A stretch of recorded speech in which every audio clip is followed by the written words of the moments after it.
החניך המצטיין של קורס 158 הוא סגן אסף רמון.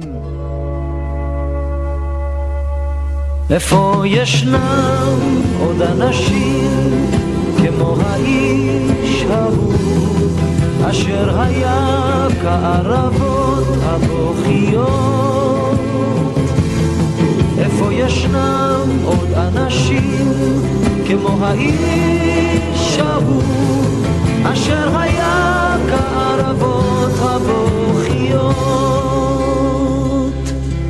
למרגלות ההר נולד ליד הנחל, בחורף שר בין ערבות בוכיות,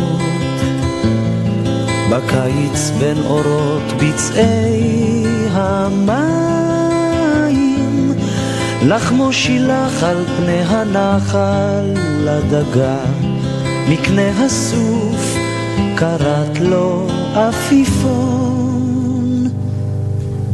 וכשהיה לאיש מגבעולי הערבות הבוכיות נטע סוכה, מאבן המבצר האפורה בנה לו בית, על מי הנחל תחנה הקים זרע שדות, שלח עונו על פני הים באוניות סוחר, אך יש אשר יניח כלי מלאכתו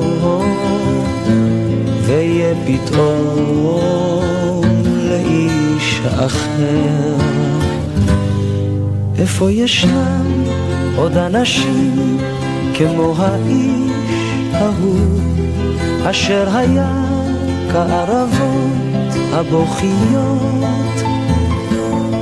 איפה ישנם עוד אנשים כמו האיש ההוא אשר היה כערבות הבוכיות?